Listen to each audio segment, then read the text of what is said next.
नमस्कार मित्रांनो, ठरलं तर मग या मालिकेच्या आजच्या भागात आता साहिलीची आई आहे. ती सगळ्या घरामध्ये अगदी साहिली माझीच मुलगी आहे असा टेंबा मिरवत फिरत आहे. परंतु आता अशी एक गोष्ट मालिकेत घडणार आहे ज्यामुळे सगळ्यांसमोर येणार आहे की सदाशिव आणि मैनाबाई या दोघी जणीही काही सायलीचे आईवडील नाहीत. तर या सगळ्या गोष्टींमुळे सगळ्यांसमोर आता स्पष्ट होणार आहे की सायलीची आई ही मैनाबाई नाहीये. त्याचप्रमाणे आता तुळशीपत्र एक नवीनच कमाल करून दाखवणार आहे. आता सायलीच्या पायावरच तुळशीपत्र हे सगळ्यांनाच दिसल्यामुळे आता सायली हीच तन्वी आहे. त्याचप्रमाणे आता रविराजलाही आपल्याच सायलीच्या पायावर तुळशीपुत्र दिसणार आहेत. त्यामुळे मालिकेला एक नवीन वळण पाहताना आपल्याला मिळणार आहे. त्यामुळे व्हिडिओ अगदी शेवटपर्यंत नक्कीच बघा. तर मित्रांनो, आतापर्यंत आपण मालिकेत पाहत होतो की रविराज आणि प्रतिमा यांना काही सायलीचे आईवडील सापडल्याच अजून समजलेलं नाहीये. त्यामुळे या बाबतीत आता त्यांचा फारसा काही संबंध नाही. परंतु सायलीला तर खरंच खूप आनंद झालाय, कारण तिचे आईवडील सापडली आहेत. पण इथे सायलीची आई वडील ही डिट्टू तिच्यासारखी नता बरोबर अगदी प्रियासारखी असते, कारण शेवटी ती तिचीच आई असते. आणि ज्या प्रकारे महिनाबाई रूममध्ये सगळा काही पसारा करून ठेवत असते त्यावरून ती अगदी प्रियाचीच आई शोभत असते. त्यामुळे ती जिथे तिथे घरात म्हणा किंवा तिच्या रूममध्ये म्हणा सगळीकडे अगदी पसारा करून ठेवत असते. त्यामुळे किती काही झालं तरीही तिच्या बाबतीतला जो काही प्रकार असतो ना, तो कोणालाही अगदी न पटण्यासारखाच असतो. परंतु कल्पना आणि बाकीचे घरातले याकडे जरा दुर्लक्ष करतात, कारण महिनाबाईचे एक असे जे काही गुण असतात ना, ते गुण असे घरच्यांसमोर येत चाललेले असतात कीच यामुळे आता सिद्ध होत राहत असतं की प्रियाची आई ही असेल परंतु सायलीची आई नाही. आता मैनाबाई ही विचार करते की आता तर या सायलीने माझं रूम आवलेली नव्हती, म्हणजे आता ती मला म्हणून दाखवते की आई मी तुझी रूम आवरू का. त्याशिवाय विमलने ही रूम आवरली नव्हती, मग माझी ही रूम आवरली नक्की तरी कोणी असेल असा विचार इथे आता महिनाबाईच्या डोक्यामध्ये येत असतो. कारण की मी तर रूम अगदी अस्तव्यस्त ठेवून गेले होते, म्हणजेच रूममध्ये नॅपकिन, माझ्या साड्या वगैरे अशा काही बॅच वस्तू या अशाच स्पेडवर पडून होत्या. परंतु मग हे अचानक कसं काय झालं, म्हणजे माझी रूम ही अचानक कशी साफ झाली असा विचार खरं तर महिनाबाईला यायला लागतो. परंतु तिचं डोकं आता चालायला लागतं. ते म्हणजे की आजूबाजूला सततच एक मुलगी माझ्या दिसते. ती म्हणजे ही तन्वी, म्हणजे ही मुलगी जी आहे ती सतत माझ्या आजूबाजूला अशी दिसत आहे. कितीही काही झालं ना तरीही या मुलीला मला टाळता येत नाही. म्हणजे खरं तर मी तिला त्रास देते, परंतु मला का असं वाटतंय ती काहीतरी ना आमच्यापासून लपवण्याचा प्रयत्न करते. म्हणजे तिच्या डोळ्यात ना आम्हाला पाहिल्यावर ती सततची अशी एक कोणती तरी भीती असते. हे मात्र मैनाबाईला चांगलंच जाणवतं. नंतर मग ती विचार करते की मला असं वाटते ना की मला या तन्वीच्या म्हणजेच या खोट्या मुलीच्या बाबतीत ना कोणाशी तरी बोलायला हवं. पण मी कोणाशी बोलणार, घरातलं कोणी ऐकून घेणार नाही. कारण जर खुलासा करण्याची वेळ आली, जर मी सायलीची आई नाही हे सगळ्यांना जर समजलं तर मात्र प्रॉब्लेम होऊ शकतो. हे त्या महिनाबाईला अगदी व्यवस्थितपणे माहीत असतं. त्यामुळे ती गपचूप बसलेली असते. तर इथे ती जाऊन प्रियाला विचारते की पोरी मला सांग की तू माझी रूम आवरलीस का, म्हणजे माझ्या रूममध्ये ये जे काही आवरावरीचं काम होतं ते तू करून ठेवलं होतस का. तेव्हा आता प्रिया जराशी दचकते, म्हणजे जराशी गडबडते आणि म्हणते की का मी तुमच्या रूममध्ये कशाला काय करू. तेव्हा ती म्हणते की अगं मी तुला सहज विचारलं, पण मग तू इतकी घाबरलीस कशाला. तेव्हा प्रिया गप्प बसते. मैनाबाई म्हणते की तसं नाही, म्हणजे माझ्या मुलीने, माझ्या सायलीने रूम आवरली नव्हती. ती कामवाली विमल तिने आवरली नव्हती. मग नक्की आवरली तरी कोणी, माझे मिस्टर ते काही किंवा मी, आम्ही दोघेही आवरणार नाही. मग नक्की हे सगळं तू काय केलंस, म्हणजे तू आमच्या रूममध्ये आली होतीस का चोरी वगैरे करण्यासाठी. नक्की काय काय हव्य काय तुला असं विचारल्यानंतर ती म्हणते की हे बघा, तुमचं जरा तोंड सांभाळून बोला. प्रिया आता तिच्यावर भरपूर भडकते. प्रिया म्हणते की तुमचं तोंड जरा सांभाळा, कारण तुम्ही जे काही बोलताय ना ते फार चुकीचं बोलताय आणि माझ्यावर नको ते आरोप लावलेले मी अजिबात सहन करणार नाही, समजलं ना. असं म्हटल्यावरती आता तिथून सदाशिवराव येतो आणि तो धावत धावत येतो. म्हणतो की महिने काय झालं अगं, तू त्या पोरी संग कशाला भांडत बसली होती? अगं ती पोरगी विचित्र आहे, तुला माहीत आहे ना, मग उगीचच कशाला तू तिच्यासोबत भांडत राहिली? त्यावेळेला मग मैनाबाई म्हणते की तसं नाही, म्हणजे ती मुलगी ना जरा मला वेगळी वाटते. तुम्हाला माहिती आहे का, आज ना त्या मुलीने येऊन चक्क आपली रूम आवरली. तेव्हा सदाशिव म्हणतो की काय आपली रूम आवरून ठेवली? अगं घरात तर तिच्या बाबतीत ऐकायला मिळतं की ती घरात काहीच काम करत नसते. मग अशा या मुलीने आपली रूम येऊन का बरं आवरली असेल? म्हणजे तिला आपल्या काही रूममध्ये चोरी वगैरे करायची असेल की काय? तेव्हा मैनाबाई म्हणते की नाही, मला पण काही समजत नाही, परंतु माझ्या एक गोष्ट चांगलीच लक्षात येते की ही मुलगी ना, इथे काहीतरी गडबड आहे आणि तीच गडबड तेच काय आहे ते आपल्याला शोधून काढायचे. कारण जर या मुलीने आपल्याला या मुलीचे म्हणजे सायलीचे आईवडील आपण नाही आहोत हे सिद्ध केलं तर मात्र प्रॉब्लेम होऊ शकतो. कारण सायली ही अशी मुलगी आहे ना जिचे आईवडील आपण नसू शकतो, कारण आपली इतकी व्यवस्थित अशी मुलगी नसू शकते याची मला ना जरा खात्री वाटते. त्यामुळे तुम्ही ना एक जरा काम करा, त्या मुलीवर म्हणजेच ती तन्वी आहे ना, तिच्यावर अगदी बारीक लक्ष ठेवून घ्या. म्हणजे नक्की ती असं का करते, कशासाठी करते, या गोष्टी आपल्याला समजल्या पाहिजेत.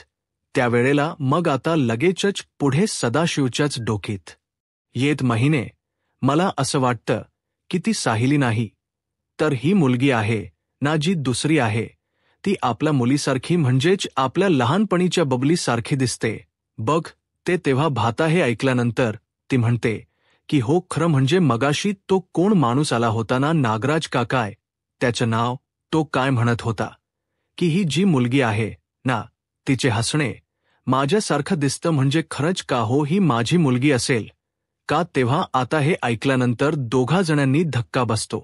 म्हणजे ही मुलगी आपली ओळख का लपवतीये म्हणूनच तर ती आपल्या रूममध्ये आली नसेल ना कदाचित. तिला असं जाणून द्यायचं असेल की मी सायलीची आई आहे आणि तिची आई नाही. पण हे सगळं काय आहे? ती इथे खोट्या ओळखीने राहत असेल का? नक्कीच काहीतरी बबलीची गडबड आहे असं आता त्या दोघांच्या लक्षात येत असतं. त्यानंतर मग आता इथे सगळेजण जमलेले असतात. नेमकंच साहिलीच्या पायाला काहीतरी टोचतं म्हणून साहिलीचा पाय अगदी असा दुखायला लागतो. सगळेजण असताना तिथे काहीतरी एखादी टाचणी पडलेली असताना साहिलीच्या पायाला ती टोचते. तेव्हा सगळेजण धावतात. अर्जुन म्हणतो की अगं साहिली काय झालंय, जरा पाय दाखव तुझा. त्यामुळे मग ती पाय दाखवते आणि त्याच वेळेला मग आता तिथून मुद्दाम नाटक दाखवण्यासाठी म्हणून मैनाबाई पळत येते. अगं काय झालं सायली, अगं तुझ्या पायाला काय झालं असं ती म्हणत असते. सायलीला काही कळत नाही की अचानक आईला झालं तरी काय, म्हणजे ही अशी का वागते. त्यावेळेला लगेचच ती म्हणते की आई, अगं काही नाही, माझ्या पायाला जरास टोचलं बस, बाकी काही नाही. त्यावेळेला मग ती म्हणते की थांब बघू, तुझ्या पायाला काही लागलं तर नाही ना. त्याच्यामुळे मी आता तिच्या पाय बघायला जाते.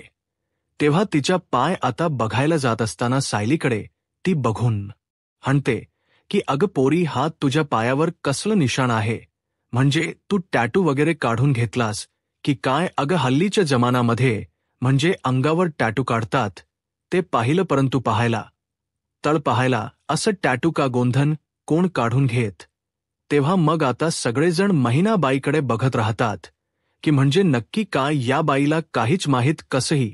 त्यावेळेला मग आता सगळेजण बघायला लागतात. सायली म्हणते की ते ना माझं तुळशीपत्र आहे, म्हणजेच माझी जन्मकून आहे माझ्या पायावरची. आता ती म्हणते की जन्मखून अच्छा म्हणजे तुझ्या पायावर जन्मकणं आहे का ती म्हणजे किती छान बर खरंच खूप छान वाटतं म्हणजे खरंच तू खूप गुणी मुलगी आहेस तसं पण तुझ्या पायावर देवाने हे जे काही तुळशीपत्र दिलं ना ते खरंच खूप छान आहे.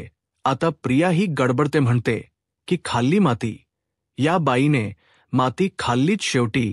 आता किती काही झालं तरी कोणालाही पटवून देता यायचं नाही की ही बाई सायलीची आई नाही.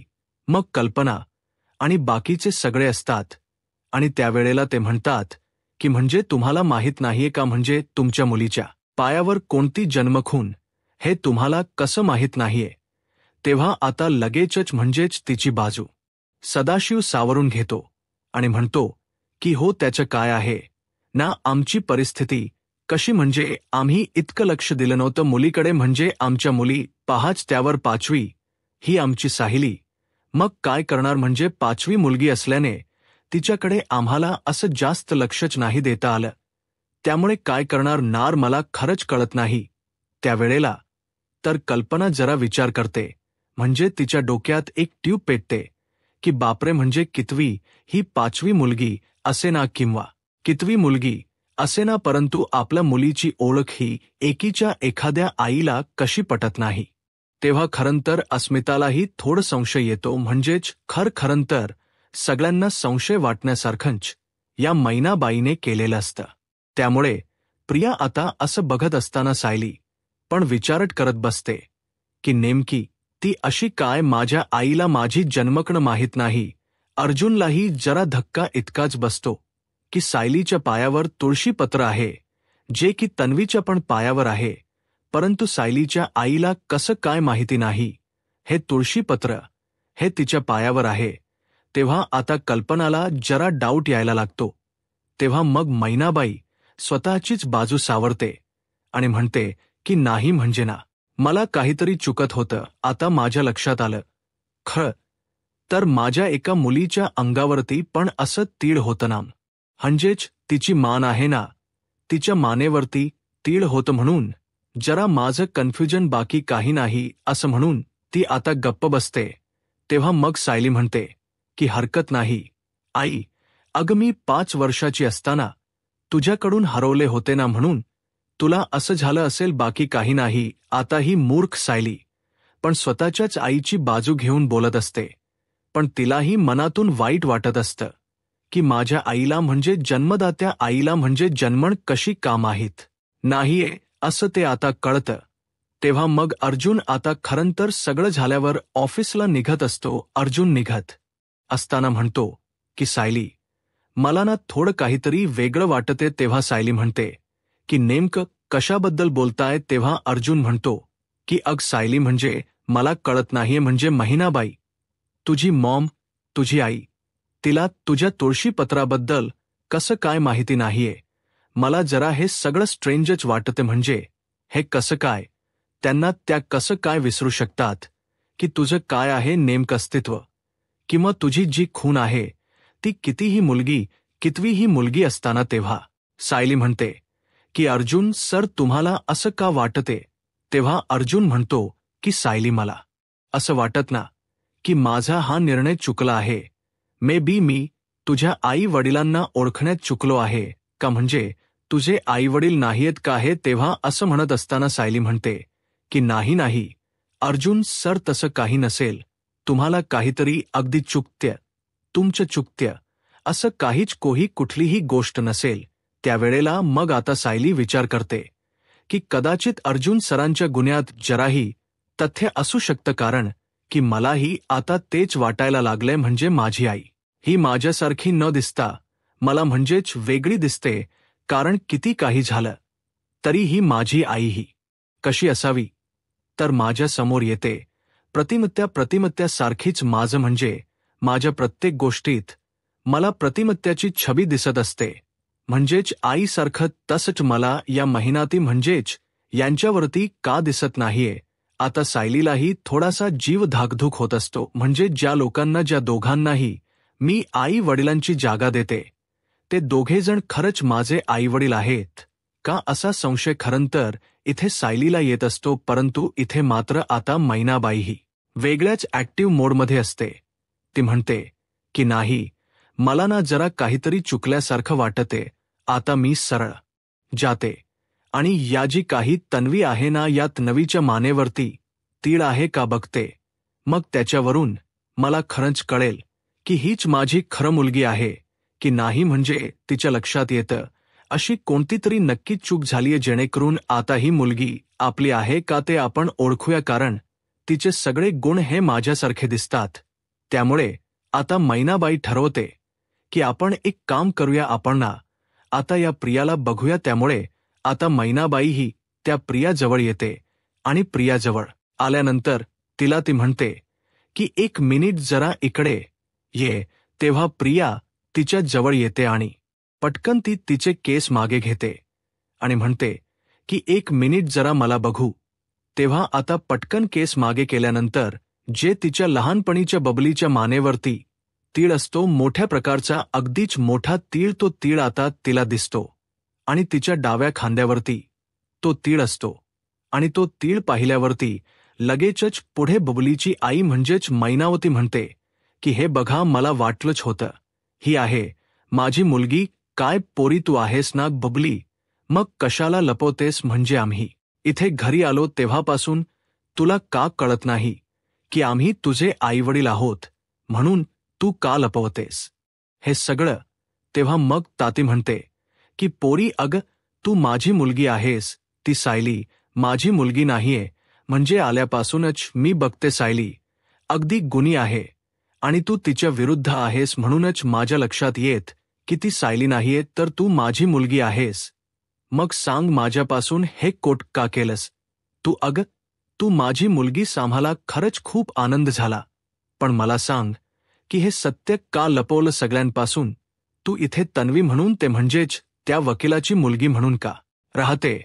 तेव्हा आता हे ऐकल्यावरती प्रिया जरा चिडते आणि घाबरते. म्हणजे बापरे, आता याम हातारीला कळलं तर मी तिची मुलगी आहे, मग आता माझं काय होईल याचा विचार आता प्रियाच्या डोक्यामध्ये येत असतो. त्यामुळे प्रिया जर अशी घाबरलेली असते, त्याचबरोबर इथे आता बबलीची आई म्हणजेच मैनाबाई म्हणते की हे बघ, जे काही खरखर असेल ना ते आपण आता सगळ्यांना सांगून टाकू, कारण तू माझी मुलगी आहेस. तेव्हा मैनाबाई तोंड बंद करत ती म्हणते की हे बघा दोघांनी, या तुमचं तोंड बंद करा. जर समजलं ना की मी तुमची मुलगी, तर तुम्हाला इथे राहायलाही जागा मिळणार नाही.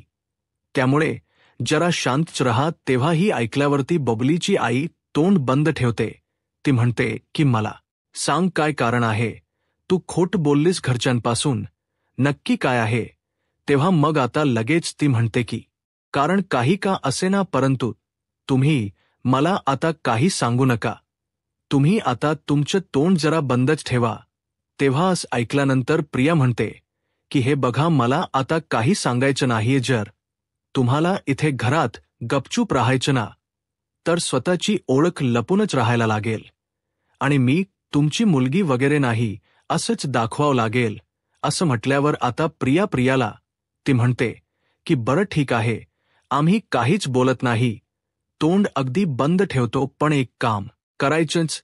तू ना आम्हाला काही पैसे द्यायचेस याच्या बदल्यात, आणि तुझ्याकडून जर काही पैसे आले ना तरच आम्ही आमचं तोंड बंद ठेवू शकतो, अथवा नाही. असं म्हणून आता ती म्हणते की बरं, पैसे नाहीयत सध्या तुझ्याकडे, मग ठीक आहे, म्हणजे एखाद्या सोन्याचा दागिना किंवा काही दिलेस ना तरी चालेल. असं म्हणून आता वरटासारखी मैनाबाई ही तिच्याकडे मागत असते. तेव्हा मग आता लगेचच ती म्हणते की काय आहेस, कोण तू. तेव्हा ती म्हणते की अगं, तुझीच आई आहे, मला माहिती आहे. तुझ्या सगळ्या गोष्टींची मी माहिती काढली होती आणि मला त्याच्यावरून तर लक्षात आले की तूच माझी मुलगी आहेस आणि ती सायली माझी मुलगी नाही. मग आता ती म्हणते की हे बघा, हे नाटक असंच चालू ठेवायचं. सायली तुमची मुलगी हेच प्रथम दाखवत राहायचं. तेव्हा मग आता तसंच नाटक ठेवल्याच ठरतं. तेव्हा आता पूर्णाजी आणि बाकीचे सगळे दिवाळीसाठी जमलेले असतात. सायलीने सगळ्यांसाठी छान असा फराळ बनवलेला असतो आणि पूर्णाजी सायलीच कौतुक करते आणि म्हणते की खरंच खूप खूप छान झालंय सगळं, परंतु इथे आता प्रतिमाला बोलावलेलं असतं आणि प्रतिमा येणार म्हणून सायली देखील खूप खुश असते. आता रविराज आणि प्रतिमा यांच्या लक्षात आलेलं असतं, म्हणजेच नागराजकडून त्यांना समजलेलं असं की सायलीचे आई वडील घरी आलेत. यामुळे आता खरं तर त्यांना थोडं वाईट वाटत असतं की सायलीचे आई वडील आलेत, परंतु सायली ही माझीच मुलगी आहे कायम प्रतिमाला जाणीव होतच असते. त्यामुळे आता जेव्हा प्रतिमा आणि रविराज येतात त्यावेळेला सायली ही सगळ्यांची ओळख करून देत असते. ते म्हणते की ही माझी आई आहे मैनावती लोखंडे आणि हे माझे वडील सदाशिव.